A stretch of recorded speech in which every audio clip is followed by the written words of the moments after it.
l'équipe de France, elle se refuse pas. Donc voilà aussi, ça a beaucoup fait pencher la balance. Après, j'aime bien travailler avec les jeunes. J'arrive à avoir cette facilité à parler aux jeunes, donc j'espère que ça va être quelque chose qui va pouvoir être un point positif. Après, je sais que c'est pas facile de faire sortir les joueurs, avec les clubs, peu importe l'échéance que les clubs peuvent avoir, les faire venir en moins de 21. Mais sur un plan personnel, pour moi, il y avait que du plus. Que du plus, déjà, je retourne dans ce que je veux faire et ce que j'aimerais faire. Après, bien sûr, il va falloir être performant avec l'aide du staff. Mais encore une fois, pour moi, c'était assez évident, entre guillemets. Oui, c'est vrai que j'étais bien, j'avais une vie, mais il me manquait quand même ce côté qui me fait vibrer un peu. Beaucoup même. Il faut que on soit tous ensemble pour tirer dans la même direction. Je veux dire, c'est pas une sélection-punition. Bien souvent, c'est vu comme ça. Quand les clubs voient leurs joueurs partir venir avec l'équipe de France Espoir, ou alors certains joueurs qui peut-être aspirent à aller en A, et c'est tout à fait normal, qui doivent redescendre, des fois le voient comme peut-être une punition. Pour moi, c'est pas une punition. C'est une sélection que tu dois respecter, honorer. Alors, elle n'est pas facile à gérer, on le sait très bien. Donc, il va falloir bien travailler, mais tous ensemble. Essayer de créer un esprit France, un esprit moins de 21 pour que les joueurs soient contents de venir. Il faut essayer de créer quelque chose où peu importe qui rentre dans la sélection s'identifie tout de suite. Je me rappelle à mon époque, le coach de l'équipe A regardait ce que les espoirs faisaient. Il s'inspire, il demande, tu te fais voir, et puis c'est une sélection qu'il faut respecter et honorer. Quand tu joues avec ce maillot et quand tu as le coq sur le maillot, il n'y a pas les 2 étoiles, on sait, mais tu représentes quelque chose. Que ce soit pour toi, ton club, la famille, les autres qui doivent venir, passer le respect pour tes coéquipiers, pour ton entraîneur et tout ce qu'il y a au-dessus. Maintenant, c'est facile de parler là, c'est facile de dire ça, c'est facile de dire, mais ça fait longtemps qu'on n'a pas gagné, donc il y a un problème, quelque part.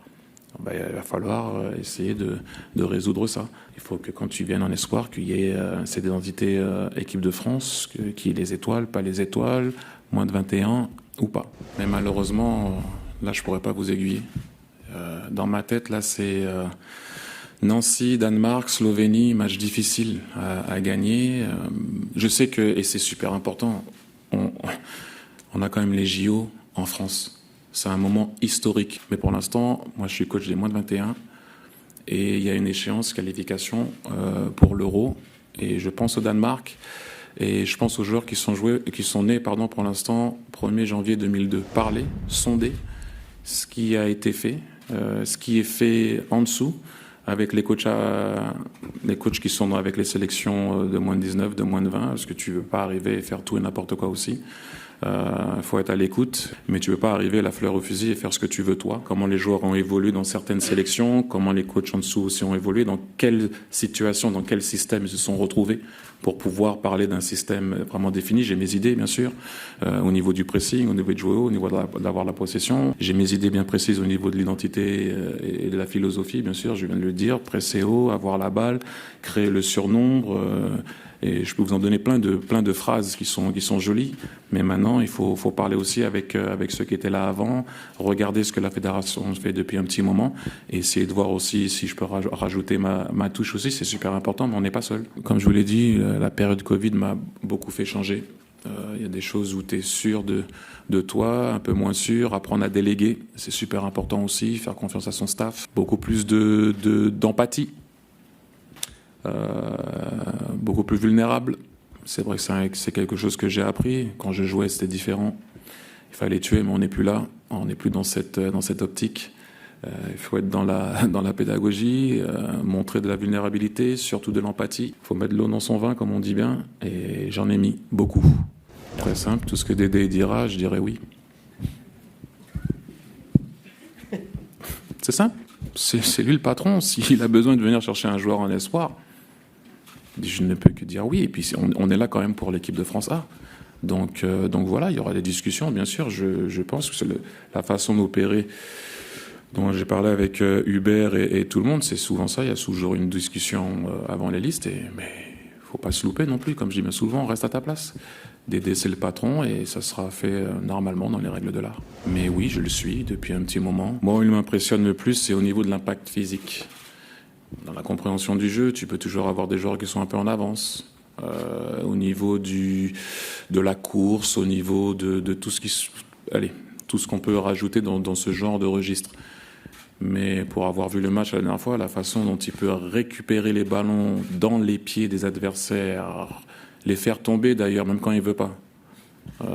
J'ai vu des joueurs essayer de le faire tomber au parc le week-end dernier, et ceux qui sont restés au sol. Donc de voir un joueur comme ça, aussi jeune, être aussi près au niveau de l'impact physique qu'il y a, on sait très bien que le football a évolué.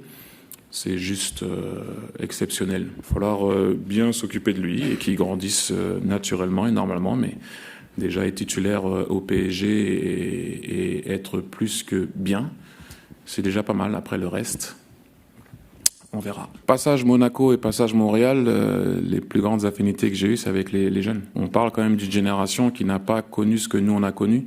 Je pense que si j'avais connu les réseaux sociaux à leur époque et à voir ce qu'ils ont tôt, peut-être que j'aurais pas eu le même caractère ou la même façon de voir les choses. À un moment donné, je dis bien souvent que ma génération devait aller vers les anciens. Maintenant, ma génération doit aller vers les jeunes. Ils ont sauté la nôtre, dans le sens qu'on doit venir vers les plus grands. Mais bon, il faut s'adapter. C'est une autre génération. Essayer de comprendre les codes, c'est pas toujours évident. Donc c'est un travail. Il y a beaucoup de pédagogie dans tout ça. Pas évident, hein. Encore une fois. Moi, je savais que si j'étais en retard, je jouais pas le week-end. Maintenant, si un mec il est en retard, faut lui expliquer et il joue. Faut être dans la compréhension, dans la discussion, rabâcher, donner. Mais c'est un peu aussi générationnel tout ça. Quand on regarde bien, pas seulement dans le sport.